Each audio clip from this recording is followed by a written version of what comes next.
मुलांनो, welcome back. आज आपण घेऊया 10वीची अक्षर भारतीची, जे SSC बोर्डामध्ये इंग्लिश मीडियमसाठी आहे आणि जे पुस्तक CBSE बोर्डाला सुद्धा आहे ते अक्षर भारती पुस्तक, त्याची स्थूल वाचनाची एक कविता आज आपण घेऊयात. ही एक अफाट कविता आहे, कारण की ही अफाट कविता लिहिणारे जे कवी आहेत ते खूप अफाट आहेत. त्यांचं नाव तुम्हाला समोर स्क्रीनवर दिसतंय आणि ते आहेत none other than Gurudev Rabindranath Tagore. Rabindranath टागोरांनी एक खूप मोठं आपल्या देशासाठी एक गीत लिहून ठेवले. ते गीत कोणते तुम्हाला माहिती असेलच, कमेंटमध्ये तुम्ही मला सांगायचं. ठीक आहे, तर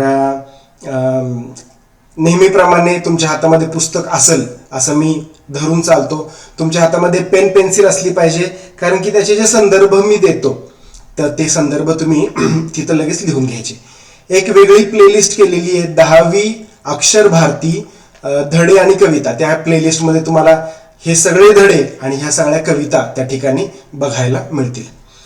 चला सुरू करूया. पहिला पॅरेग्राफ तुम्ही वाचून घ्यायचा आहे. रवींद्रनाथ टागोरजींना कुठल्या इंट्रोडक्शनची गरज नाहीये, पण तरी पण एकदा वाचून घ्या की त्या माणसाने किती अफाट काम केलेलं आहे. म्हणजे freedom fighter as a freedom fighter सुद्धा त्यांनी खूप मोठं काम केलेलं आहे. स्वातंत्र्य सेनानी म्हणून सुद्धा त्यांनी खूप मोठं काम केलेलं आहे. आणि लिटरेचरमध्ये, साहित्याच्या क्षेत्रामध्ये तर इतकं मोठं काम केलेलं आहे ते तर आपल्याला माहितीच आहे. चला बघूया. तुम्ही पहिला पॅरेग्राफ वाचून घ्या, दुसरा पॅरेग्राफ मी वाचतो. प्रस्तुत बंगाली कवितेचे. आता ही एक बंगाली कविता आहे जी तुम्हाला स्क्रीन खाली घेतो.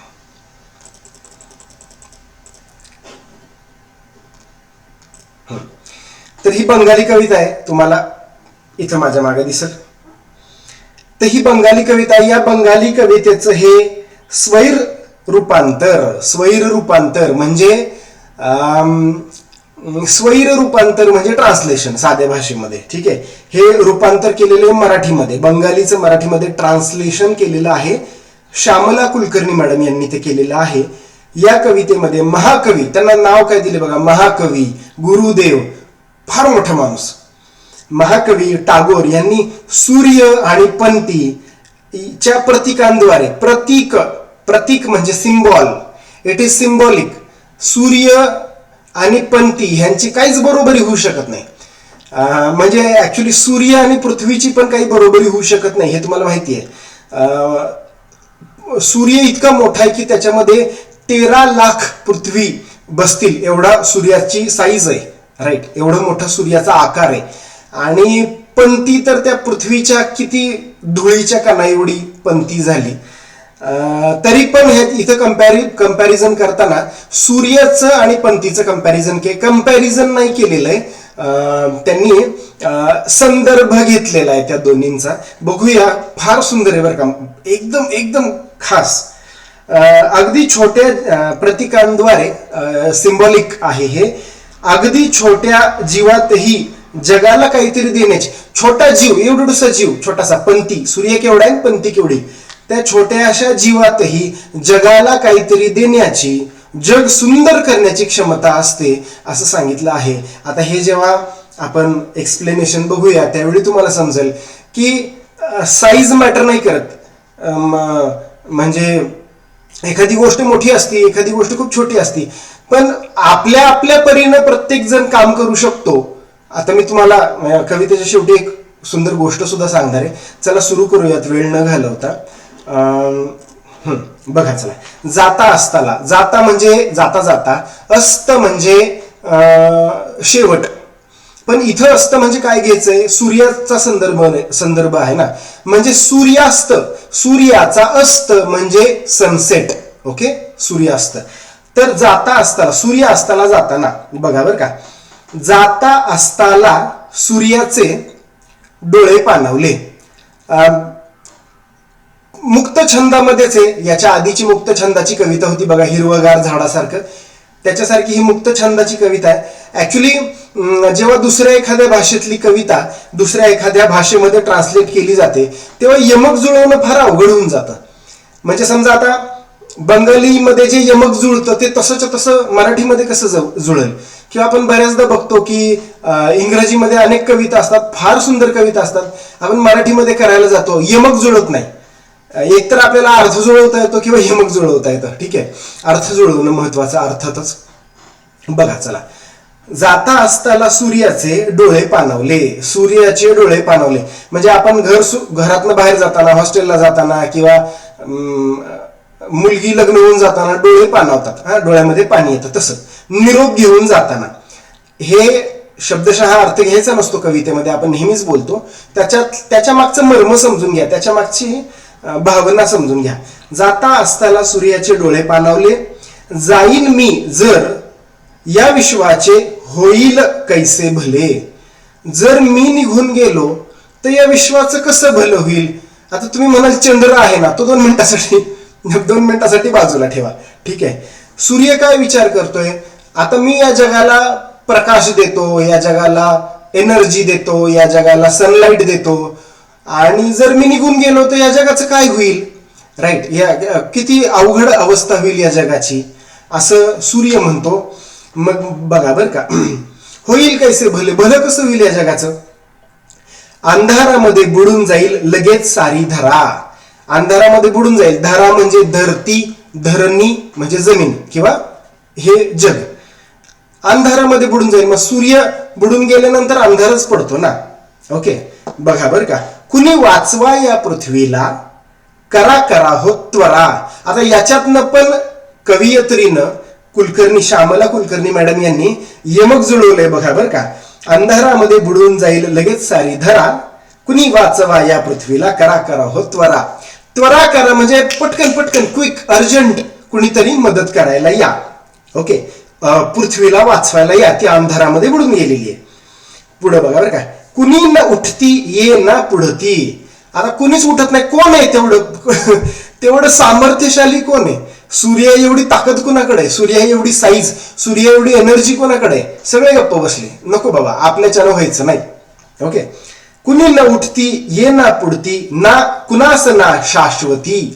शाश्वती म्हणजे गॅरंटी किंवा अशुरन्स, की कुणालाच गॅरंटी नाहीये की या पृथ्वीला आपण सूर्याच्या एवढा प्रकाश देऊ शकतो, सूर्याची एवढी सनलाईट देऊ शकतो, एनर्जी देऊ शकतो. कारण की तेवढं मोठं कुणी नाहीच आहे, ऍटलिस्ट आपल्या ब्रह्मांडामध्ये, आपल्या युनिव्हर्समध्ये तरी नाहीये. बघा बरं का, आता एक फार महत्वाची गोष्ट झाली बरं का.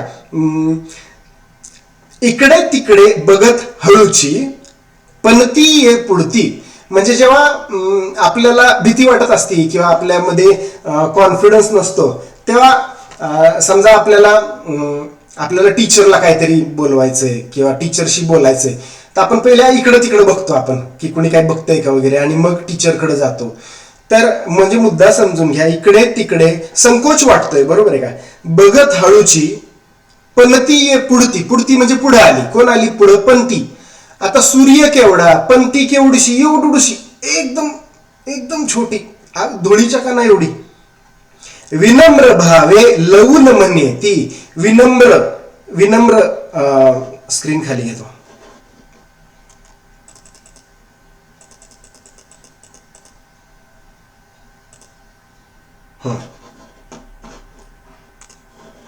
बघा, इकडे तिकडे बघत हळूची, पणती ये पुढती.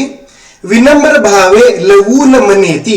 विनम्र म्हणजे हंबल, एकदम विनम्र भाषेमध्ये ती काय म्हणे, भावे म्हणजे भावना, तिची विनम्र भावना होती. लवून म्हणजे वाकून. आपण एखाद्याला लवून नमस्कार करतो, म्हणजे एखादा खूप मोठा माणूस असेल किंवा एखादा साधू संत असेल किंवा एखादे ज्येष्ठ, आपण लवून नमस्कार करतो ना, त्याला म्हणतात लवणे. ओके, तर लवून म्हणे ती, वाकून काय म्हणाली. बघा बरं का, कुणाला बोलती ती, सूर्याला बोलतीये बरं का. पण ती सूर्य चाललाय, अजून गेलेला नाहीये, जाता असताना नाव पण बघा काय, आणि पंथी त्याला काय म्हणती बघा बरं का. विनम्र भावे लवून म्हणे ती, तेजोमय भास्करा. तेजोमय, तेज आहे त्याच्याकडं, सूर्याकडं प्रचंड मोठं तेज आहे, तेजोमय झालेला आहे तो. भास्करा हे सूर्याच्या अनेक नावांपैकी एक नाव आहे, बरोबर आहे का. सूर्याची खूप सारी नाव आहे, त्यापैकी एक भास्कर. तेजोमय भास्करा, मम तेजाने जमेल तैसी. मम म्हणजे माझ्या, तेजाने, म्हणजे तिचं जे तेज आहे, आता पंथीकडे किती तेज आहे, एवढंसं तेज आहे पंथीकडं, पण ती काय म्हणती बघा बरं, काय आईला काय कॉन्फिडन्स आहे राव. कॉन्फिडन्स असावा ना तर हा असा असावा बघा. ठीक आहे, मी लहान आहे असू दे, मी छोटी आहे, मी छोटा आहे असू दे, पण माझ्या परीने जेवढं जमतंय ना तेवढं मी करणार. बघा बरं, मम तेजाने जमेल तैसी, जेवढं मला जमतंय तेवढं. बरोबर आहे का? सूर्य एवढं जमणार आहे का? नाही जमणार आहे, ऍक्सेप्टेड. पण मला जेवढं जमेल तेवढं जमेल तैसी उजळून टाकीन धरा, म्हणजे अख्खी पृथ्वी मला उजळून टाकता येणार नाही, पण मला जेवढं येतंय, समजा पण तिला काय उजळून टाकता येईल, एक खोली उजळून टाकता येईल छोटी, राईट, किंवा एका छोट्या खोलीचा एक कोपरा उजळून टाकता येईल, पण असू दे ना, तिच्यामध्ये तेवढीच ताकद आहे ना, काय प्रॉब्लेम आहे? काही गरजेचं नाही ना की प्रत्येक जणाकडे सूर्य इतकीच ताकद असली पाहिजे.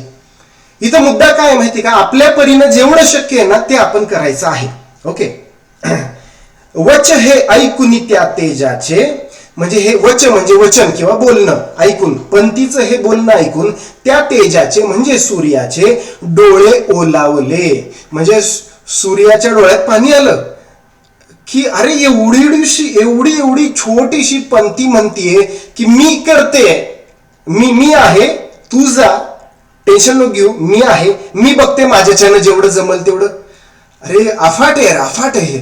बघा बरं, डोळे ओलावले तृप्त मनाने आणि रवी तो, तृप्त म्हणजे निश्चिंत मनानं किंवा सॅटिस्फॅक्शन मिळालं त्याला, किंवा त्याला एक उसको तसल्ली मिली, काय त्याला तो निश्चिंत झाला थोडा की चला माझ्यानंतर कुणीतरी आहे, भले छोटं का असं कुणीतरी आहे. तृप्त मनाने आणि रवी तो, रवी अगेन सूर्याचं अजून एक नाव आहे रवी, तो झुकला अस्ताकडे, आणि त्याला बरं वाटलं की चला कोणीतरी एक आहे या जगामध्ये, आणि आता मी जाऊ शकतो, मी आराम करू शकतो, मी ब्रेक घेऊ शकतो, मला परत उद्या सकाळी यायचंच आहे. पण त्याला जी काळजी आहे ती काळजी त्याची थोडीशी मिटली, राईट. म्हणजे याच्यामध्ये काय संदेश दिलाय ना, याच्यामध्ये हा संदेश दिलाय की मॅटर नाही करत की तुम्ही किती मोठे आहात, की तुम्ही श्रीमंत आहात का तुम्ही गरीब आहात, का तुम्ही मोठे आहात का तुम्ही छोटे आहात, तुम्हाला जेवढं जमतंय ना तेवढं काम तुम्ही करायचं, असं याच्यामध्ये म्हटलेलं आहे. एक छोटीशी गोष्ट आठवली ती सांगतो. आपल्या मराठीमध्ये एक म्हण आहे बघा, म्हण, खारीचा वाटा, बरोबर, स्क्विरल्स शेअर. तर खारीचा वाटा काय असतो तुम्हाला माहिती का?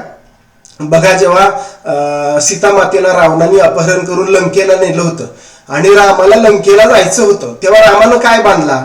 रामाने एक सेतू बांधला, राम सेतू, एक ब्रिज बांधला समुद्राच्या वरती, बरोबर आहे का? तर त्याच्यामध्ये मोठे मोठे जे वानर होते, मोठे मोठे जे माकड होते किंवा त्याच्या सैन्यातले सैनिक होते, ते मोठी मोठी दगडं आणून टाकत होते, काय. तर त्यावेळी काय झालं, त्यावेळी एक खारुताई होती बरं का, खारुताई, स्क्विरल. तर ती काय करायची, तिचा केवढूसा हात असतो त्या खारुताईचा, एवढूसा हात असतो.